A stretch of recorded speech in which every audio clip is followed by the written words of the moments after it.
আজ বিকেলের ডাকে তোমার চিঠি পেলাম। মন কেমন করা পুরনো দিনের সেই বিখ্যাত গানের সঙ্গে যেন আজ হারিয়ে গিয়েছে হাতে লেখা চিঠির রেওয়াজ। তবুও ডাকবাক্স নিয়ে আজও গর্বিত ডাক বিভাগ। লাল রঙের লেটার বাক্স, পোস্ট কার্ড, থাম, ডাক টিকিট, মানি অর্ডার, এইসবের কথা দেশের মানুষ একরকম ভুলেই গিয়েছে। সময়ের সঙ্গে বদলেছে দুনিয়া, এসেছে আধুনিক যোগাযোগ ব্যবস্থা, নানা সুবিধে, যে কারণে অনেকটাই প্রাসঙ্গিকতা হারিয়েছে হাতে লেখা চিঠি। আর সেই চিঠি জমা করার বহু পরিচিত লাল বাক্স বা লেটার বক্স। একসময় ডাক বাক্স থেকে বের হতো চিঠির পাহাড়। এখন ডিজিটাল যুগ, চিঠি লেখা ক্রমশই কমেছে। সময়ের সঙ্গে সঙ্গে বদলেছে প্রযুক্তি। এক ক্লিকে এখন হাতের মুঠোয় সবকিছু। ফলে পোস্ট বাক্সের প্রয়োজনীয়তা ধীরে ধীরে ফুরিয়েছে। গ্রামের দিকে ডাকের ব্যবস্থা থাকলেও শহরের দিকে তার গুরুত্ব একেবারে নেই বললেই চলে। নতুন প্রজন্মের কাছে সেইভাবে ডাকবাক্সের পরিচয় নেই। তবে এখনো হাওড়ার জগৎবল্লভপুরের মুন্সিরহাট এলাকায় রাস্তার ধারে দেখা মেলে ছোট একটি ডাকবাক্স। স্থানীয় মানুষেরা জানান, প্রযুক্তির সঙ্গে সঙ্গে ডাকবক্সের প্রয়োজনীয়তা শেষ হয়ে গেলেও এই গ্রামে এখনো ডাকবাক্সটি আছে।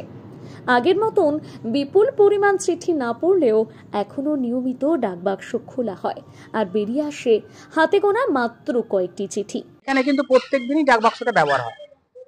এখানে যারা নর্মাল ডাকে চিঠিপত্র দেয়, যখন খুশি রাত্রি হোক, দিনে হোক, সকালে হোক, তার সময় মতো দিয়ে যায় এবং একটা নির্দিষ্ট টাইমে এই পোস্ট অফিসে ডাক বাক্স খোলা হয়। চিঠিপত্র নিয়ে উপরে চলে যাওয়া হয়, তারপর যেখানে যেটা পাঠাবার পাঠিয়ে দেওয়ার ব্যবস্থা করা হয়।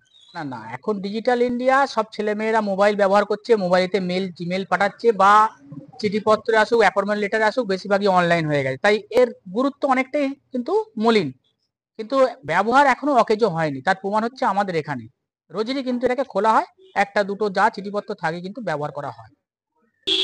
এখন এই বেঁচে থাকাটা আমাদের প্রয়োজনীয়তার উপরে নির্ভর করে, ছাত্রছাত্রীরা কিভাবে আগামী দিনে ব্যবহার করবে, যে এটাকে বাঁচিয়ে রাখবে কিনা, তার এটাকে ইউজ করবে কেন, আগামী প্রজন্ম সেটা বলে দেবে। হ্যাঁ, নতুন প্রজন্মের কাছে আমি এটাই বলতে চাই, আগে কিন্তু চিঠিপত্র একমাত্র মাধ্যম ছিল কিন্তু ডাক বাক্স।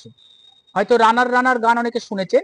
রানাররা কিন্তু এই ডাক বাক্সেতে চিঠি জমতো, সেই চিঠি কাঁধে করে নিয়ে ঘুরে বেড়াতো এক গ্রাম থেকে আরেক গ্রাম। ঠিক আছে, সেই সময় ইংরেজ আমল ছিল। ইংরেজ আমলে কিন্তু আমি যতদূর জানি যে সাহেবদের ওপর দায়িত্ব থাকতো যে রানার ঠিক মতো ডাক নিয়ে যাচ্ছে কিনা। বড় বড় উঁচু গাছের ডালের ওপরে তারা কিন্তু পাহারা দিত যে এই টাইমের মধ্যে ডাকটা নিয়ে যাওয়ার কথা, ঠিক সময়ে ডাকটা নিয়ে গেল কিনা। মানে আমার একজন রিলেটিভ এইটা চাকরি করতেন, যার জন্য এটা আমি বলতে পারলাম। যদি সে ঠিক নির্দিষ্ট টাইমে ডাক না নিয়ে যেত, তার কিন্তু পানিশমেন্ট হতো। অনেকেই গানটা শুনতে আছে। হ্যাঁ, নির্দিষ্ট টাইমে পৌঁছতে হবে। এবং শুধু তখন চিঠিপত্র নয়, টাকা পয়সাও কিন্তু যেত। তখন টাকা পয়সাও কিন্তু ওই চিঠিপত্র নিয়ে ওই পিঠে করে নিয়ে যেত। যার জন্যই গানটা শুনে থাকবেন যে পিঠেতে টাকার বোঝা, তবু টাকাকে যায় না ছোঁয়া, ঘরেতে অভাব, দুনিয়াটা তাই মনে হয় কালো ধোঁয়া। এটাই একমাত্র কিন্তু তখন মাধ্যম। মুন্সিরহাট গ্রামের মানুষের কাছে অতীতের হারিয়ে যাওয়া কৌলিন্য বুকে নিয়ে তাদের গর্ব এই ডাকবাক্স এখনো আছে।